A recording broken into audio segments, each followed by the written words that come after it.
नमस्कार दोस्तों, biology with Sandeep Tandon YouTube education platform में आपका हार्दिक स्वागत एवं अभिनंदन है। पिछले वीडियो में हमने स्वास्थ्य एवं पोषक तत्वों से संबंधित टोटल 25 क्वेश्चन देखे थे।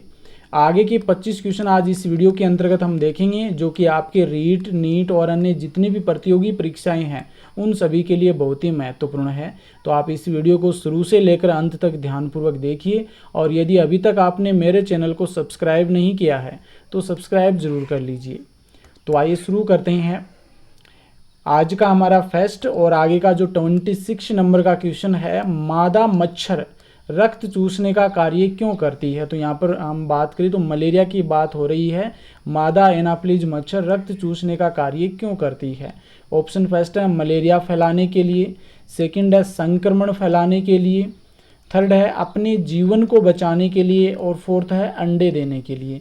तो यहाँ पर राइट आंसर ऑप्शन फोर्थ हो जाएगा, यानी कि जो मादा एनाफ्लीज मच्छर है ये अंडे देने के लिए रक्त को चूसने का कार्य करती है। नेक्स्ट है क्वेश्चन नंबर 27। निम्नलिखित में से कौन सी बीमारी रुके या इकट्ठा हुए पानी से हो सकती है। ऑप्शन फर्स्ट है मलेरिया, सेकंड है पोलियो, थर्ड है निमोनिया और फोर्थ है चेचक। तो यहाँ पर राइट आंसर ऑप्शन फर्स्ट हो जाएगा। जो मलेरिया रोग है वो मलेरिया रोग है ये इकट्ठा हुए या जो रुके हुए पानी के कारण हो सकती है, क्योंकि मादा एनाफ्लीज मच्छर है वो रुके हुए इकट्ठा हुए पानी में पैदा हो जाते हैं। क्वेश्चन नंबर 28 है, कौन सी बीमारी दूषित जल पीने से होती है, यानी कि प्रदूषित जल के पीने से इनमें से कौन सी बीमारी फैलती है। ऑप्शन फर्स्ट है एड्स, सेकंड है टाइफाइड, थर्ड है एनीमिया, फोर्थ है टिटेनस। तो यहाँ पर राइट आंसर है ऑप्शन सेकंड हो जाएगा। जो टाइफाइड है, जिसे हम मियादी बुखार कहते हैं, दूषित जल के पीने से यह बीमारी हो सकती है। नेक्स्ट है क्वेश्चन नंबर 29। वायरस संक्रमण से होने वाला रोग है, यानी वायरस के कारण इनमें से कौन सा रोग होता है। ऑप्शन फर्स्ट है टाइफाइड, सेकंड है कोलेरा, थर्ड है जुखाम, फोर्थ है मलेरिया। तो यहाँ पर राइट आंसर ऑप्शन थर्ड हो जाएगा। जो जुखाम है ये राइनो वायरस के संक्रमण के कारण होती है। राइनो वायरस यानी वायरस संक्रमण के कारण जो जुखाम है ये रोग हो जाता है। इसके अलावा हम ऑप्शंस की बात करें तो टाइफाइड है ये साल्मोनेला टाइफी नामक जीवाणु के कारण होती है। कोलेरा है तो ये विब्रियो कोलोरी नामक जीवाणु के कारण होती है। मलेरिया है ये प्रोटोजोआ के कारण होती है, और जिसका वाहक के रूप में मादा एनाफ्लीज मच्छर है वो वाहक के रूप में कार्य करता है। नेक्स्ट है क्वेश्चन नंबर 30। निम्नलिखित में से कौन सा अलग समूह से संबंधित है, यानी इनमें से नीचे कुछ नाम दे रखे, इनमें से कौन सा जो इन चारों में से डिफरेंट मिलता है। ऑप्शन फर्स्ट है स्कर्वी, सेकंड है रिकेट्स, थर्ड है रतौंधी, फोर्थ है रेबीज। देखो ऊपर वाले जो तीनों हैं ये विटामिन्स की कमी से होने वाले रोग हैं, जबकि रेबीज जो रोग है ये कुत्ते के काटने से होता है। कुत्ते के काटने से जो रोग होता है वो होता है रेबीज। तो ये आपका राइट आंसर है ऑप्शन फोर्थ हो जाएगा, रेबीज। तो स्कर्वी रोग है ये तो विटामिन सी की कमी से होता है, रिकेट्स है ये विटामिन डी की कमी से होता है, रतौंधी है विटामिन ए की कमी से होता है। तो ये तीनों ही विटामिन की कमी से होने वाले रोग हैं, जबकि रेबीज ये कुत्ते के काटने से होता है। नेक्स्ट क्वेश्चन है पोलियो का कारण है, यानी पोलियो किस कारण से होता है। ऑप्शन फर्स्ट है जीवाणु, सेकंड है विषाणु, थर्ड है कवक और फोर्थ है कीट। तो यहाँ पर राइट आंसर है वो ऑप्शन सेकंड हो जाएगा। तो पोलियो वायरस के कारण पोलियो रोग होता है। नेक्स्ट है क्वेश्चन नंबर 32। डेंगू रोग का वाहक कौन सा मच्छर होता है। डेंगू रोग का वाहक कौन सा मच्छर होता है। ऑप्शन फर्स्ट है एडिज, सेकंड है क्यूलेक्स, थर्ड है घरेलू मक्खी और फोर्थ है एनाफ्लीज। तो यहाँ पर राइट आंसर ऑप्शन फर्स्ट हो जाएगा, एडिज एजिप्टाई। एडिज एजिप्टाई नामक जो मच्छर होता है ये डेंगू रोग फैलाता है। क्यूलेक्स मच्छर जो होता है ये निंद्रा रोग फैलाती है, निंद्रा रोग। घरेलू मक्खी ये हेजा रोग फैलाती है, और एनाफ्लीज मच्छर यानी मादा एनाफ्लीज मलेरिया रोग की वाहक होती है। नेक्स्ट है क्वेश्चन नंबर 32। चूहों के द्वारा फैलने वाला रोग है। ऑप्शन फर्स्ट है चेचक, सेकंड है मलेरिया, थर्ड है प्लेग और फोर्थ है तपेदिक। तो यहाँ पर राइट आंसर है वो ऑप्शन थर्ड हो जाएगा। प्लेग रोग है ये चूहों के द्वारा फैलने वाला रोग है। इसके अलावा जो तपेदिक रोग है जिसे हम टीबी भी कहते हैं, अक्षमा रोग भी इसे कहा जाता है, तो ये ट्यूबरकुलोसिस बैक्टीरिया से होने वाला रोग है। नेक्स्ट है क्वेश्चन नंबर 34। स्वस्थ व्यक्ति की हृदय की प्रति मिनट धड़कन क्या होती है? तो स्वस्थ व्यक्ति की हम बात करें तो उसमें हृदय की धड़कन क्या होती है? ऑप्शन फर्स्ट है 72, सेकंड है 70, थर्ड है 75 और फोर्थ है 80। तो यहाँ पर राइट आंसर ऑप्शन फर्स्ट हो जाएगा। स्वस्थ व्यक्ति की जो हृदय की धड़कन है वो 72 बार पर मिनट होती है, 72 बार पर मिनट होती है। Next question number 35। हमारे शरीर के किस अंग के द्वारा अमोनिया को यूरिया में बदला जाता है? वेरी वेरी इंपॉर्टेंट क्वेश्चन है ये। हमारे शरीर के किस अंग के द्वारा अमोनिया को यूरिया में बदला जाता है? ऑप्शन फर्स्ट है यकृत, सेकंड है वृक, थर्ड है फेफड़े और फोर्थ है हृदय। तो यहाँ पर राइट आंसर ऑप्शन फर्स्ट हो जाएगा, यानी यकृत के द्वारा अमोनिया को यूरिया में बदला जाता है। नेक्स्ट है क्वेश्चन नंबर 36। निम्नलिखित में से यौगिकों के किस समूह को सहायक आहार कारक कहा जाता है? नीचे कुछ यौगिकों या पदार्थों के समूह दे रखें, उनमें से कौन से यौगिक हैं जिन्हें सहायक आहार कारक के रूप में जाना जाता है? ऑप्शन फर्स्ट है वसा, सेकंड है अंतःस्राव यानी हार्मोन, थर्ड है प्रोटीन और फोर्थ है विटामिन। तो यहाँ पर राइट आंसर है वो ऑप्शन फोर्थ हो जाएगा। जो विटामिन होते हैं इन्हें सहायक आहार कारक के रूप में जाना जाता है, सहायक आहार कारक। तो जो हार्मोन्स है ये तो क्या होते हैं? एक रासायनिक पदार्थ होते हैं जो हमारे शरीर में विभिन्न प्रकार के कार्यों के लिए रिस्पॉन्सिबल होते हैं। वसा, प्रोटीन और कार्बोहाइड्रेट ये मुख्य आहार कारक होते हैं, कार्बोहाइड्रेट।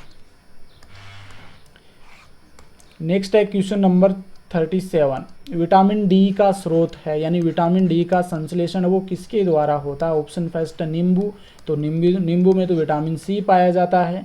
ऑप्शन सेकंड है सूर्य की किरणें, थर्ड है संतरा और फोर्थ है काजू। तो संतरा भी क्या होता है? खट्टा फल होता है, तो इसमें भी विटामिन सी पाया जाता है। तो नींबू और जो संतरा ये तो विटामिन सी के स्रोत हैं। काजू है तो इसमें जो विटामिन ए पाया जाता है। जबकि जो ऑप्शन सेकंड की हम बात करें तो सूर्य की किरणें जो होती हैं इसके द्वारा विटामिन डी का संश्लेषण होता है। हमारी जो त्वचा होती है उसमें कोलेस्ट्रॉल पाया जाता है जिसके द्वारा सूर्य की प्रकाश की उपस्थिति में विटामिन डी का संश्लेषण होता है। नेक्स्ट है क्वेश्चन नंबर 38। विटामिन जो खट्टे फलों में पाया जाता है, सिट्रस जो फल होते हैं, खट्टे फल जो होते हैं उसमें पाया जाता है तथा चर्म को, त्वचा को स्वस्थ रखने के लिए जरूरी होता है। ऑप्शन फर्स्ट है विटामिन ए, सेकंड है विटामिन बी, थर्ड है विटामिन सी और फोर्थ है विटामिन के। तो देखो यहाँ पर राइट आंसर ऑप्शन सी हो जाएगा। विटामिन सी होता है जो कि सभी खट्टे फल जो होते हैं उन सभी में पाया जाता है। Question number 39। निम्नलिखित में से कौन सा युग्म सुमेलित नहीं है? इसमें से गलत ऑप्शन कौन सा है वो हमें छांटना है। ऑप्शन फर्स्ट है विटामिन डी सुखंडी, जिसे हम सूखा रोग भी कहते हैं। विटामिन सी है मसूड़ों से खून आना। विटामिन ए है गठिया। Vitamin B1 beriberi. यहाँ पर हम बात करें तो विटामिन डी की कमी से सूखा रोग हो जाता है जिसे हम रिकेट्स भी कहते हैं। विटामिन सी की कमी से मसूड़ों से खून आना या जिसे हम पायरिया रोग भी कहते हैं, तो ये भी सही है। विटामिन ए है, इसकी कमी से रतौंधी रोग होता है,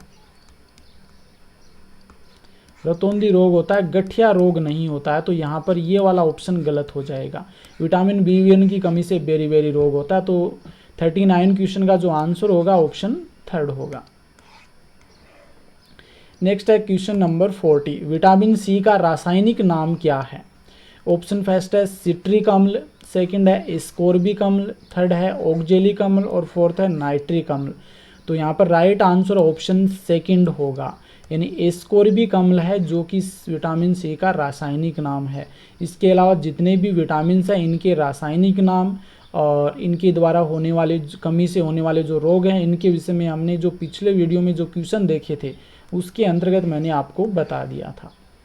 नेक्स्ट है क्वेश्चन नंबर 41, जिस विटामिन में कोबाल्ट पाया जाता है वह है, यानी ऐसा कौन सा विटामिन है जिसमें कोबाल्ट धातु पाई जाती है। ऑप्शन फर्स्ट है B1, सेकंड है B2, थर्ड है B6 और फोर्थ है B12। तो B12 वही है जिसके अंदर कोबाल्ट धातु पाई जाती है। इसका नाम भी इसी प्रकार से है, साइनोकोबालेमाइन। साइनोकोबालेमाइन। तो साइनोकोबा, कोबा आ रहा है इसमें, तो कोबा का मतलब कोबाल्ट। तो B12 में कोबाल्ट धातु पाई जाती है। क्वेश्चन नंबर 42, जल में घुलनशील विटामिन है, यानी इनमें से कौन सा है जो जल में घुलनशील विटामिन है। ऑप्शन फर्स्ट है विटामिन ए, सेकंड है विटामिन बी, थर्ड है विटामिन ई और फोर्थ है विटामिन के। तो एक बार हम बात कर लेते हैं, विटामिन को हम दो भागों में बांटते हैं। पहला है वसा में घुलनशील विटामिन, और वसा में घुलनशील जो होते हैं वो है ए, डी, ई, के। विटामिन ए, डी और ई और के, ये सभी जो चार विटामिन है ये आते हैं वसा में घुलनशील। दूसरा है जल में घुलनशील विटामिन, जिसमें विटामिन बी और सी आते हैं। तो यहाँ पर ए है, ये वसा में घुलनशील है, ई है वसा में घुलनशील, के वसा में घुलनशील है। जबकि ऑप्शन बी में दे रखा है विटामिन बी, जो कि जल में घुलनशील विटामिन है। नेक्स्ट है क्वेश्चन नंबर 43, निम्नलिखित में से किसका निर्माण हमारे शरीर में नहीं होता है। इनमें से कौन सा पदार्थ है जिसका निर्माण हमारे शरीर में नहीं होता है। विटामिन ए, सेकंड है प्रोटीन, थर्ड है एंजाइम और फोर्थ है हार्मोन। देखो यहाँ पर प्रोटीन का निर्माण भी हमारे शरीर में होता है, एंजाइम का भी होता है, हार्मोन का भी होता है, लेकिन विटामिन ए का निर्माण है हमारे शरीर में नहीं होता है। तो यहाँ पर राइट आंसर ऑप्शन फर्स्ट हो जाएगा। नेक्स्ट है क्वेश्चन नंबर 44, रक्त परिसंचरण तंत्र की खोज वो किसके द्वारा की गई थी। वेरी वेरी इंपॉर्टेंट क्वेश्चन है ये। रक्त परिसंचरण तंत्र यानी सर्कुलेटरी सिस्टम की खोज वो किसके द्वारा की गई थी। ऑप्शन फर्स्ट है मेंडल, सेकंड है स्लीडन, थर्ड है विलियम हार्वे, फोर्थ है स्वान। तो यहाँ पर देखो मेंडल जो है ये तो आनुवांशिकता से संबंधित है, स्लीडन और स्वान ये दोनों ही वैज्ञानिक कोशिका सिद्धांत दिया था इन्होंने। और यहाँ पर जो राइट आंसर होगा ऑप्शन सी हो जाएगा। विलियम हार्वे थे जिन्होंने रक्त परिसंचरण की खोज की थी, इसी कारण से रक्त परिसंचरण का जनक भी इसे कहा जाता है। रक्त परिसंचरण तंत्र का जनक विलियम हार्वे को ही कहा जाता है। क्वेश्चन नंबर 45, रक्त का पीएच होता है। ऑप्शन फर्स्ट है 5, सेकंड है 6.4, थर्ड है 7.4 और फोर्थ है 8.0। तो यहाँ पर राइट आंसर है वो ऑप्शन थर्ड हो जाएगा। रक्त का जो पीएच होता है वो 7.4 होता है। नेक्स्ट क्वेश्चन है, एक मनुष्य दुर्घटनाग्रस्त हो जाता है और उसे रक्तदान की आवश्यकता होती है, किंतु उसके रक्त समूह का परीक्षण करने का समय नहीं है। निम्नलिखित में से कौन सा रक्त समूह उसे दिया जा सकता है। देखो यहाँ पर कोई व्यक्ति है, उसकी दुर्घटनावश उसे चोट लग जाती है और अधिक मात्रा में ब्लड निकल जाता है और उसे तुरंत ही रक्त की आवश्यकता होती है। उसके रक्त का परीक्षण करने का हमारे पास समय नहीं है, तो बिना परीक्षण के हम कौन सा रक्त समूह उसे दिया जा सकता है। ऑप्शन फर्स्ट है ओ पॉजिटिव, सेकंड है ओ नेगेटिव, थर्ड है ए बी पॉजिटिव और फोर्थ है ए बी नेगेटिव। तो यहाँ पर देखो हम ओ की बात करें तो ओ क्या है, एक सर्वदाता रक्त समूह होता है, यानी सभी को दिया जा सकता है इसका रक्त। लेकिन यहाँ पर ओ पॉजिटिव और नेगेटिव दे रखा है, तो ओ नेगेटिव जो रक्त होता है, अगर ओ पॉजिटिव हम चढ़ाएंगे तो उस व्यक्ति में RH पॉजिटिव एंटीबॉडी का निर्माण हो जाएगा। इसलिए हम ओ नेगेटिव रक्त है ये दिया जा सकता है बिना परीक्षण के किसी भी व्यक्ति को दुर्घटना के समय। तो यहाँ पर राइट आंसर ऑप्शन बी होगा। नेक्स्ट है क्वेश्चन नंबर 47, मांसपेशियों में थकान का अनुभव क्यों होता है, यानी मांसपेशियों में हमें थकान का अनुभव क्यों होता है। ऑप्शन फर्स्ट है CO2 के कारण, सेकंड है कार्बन मोनोऑक्साइड के कारण, थर्ड है नाइट्रोजन के कारण और फोर्थ है लैक्टिक अम्ल के कारण।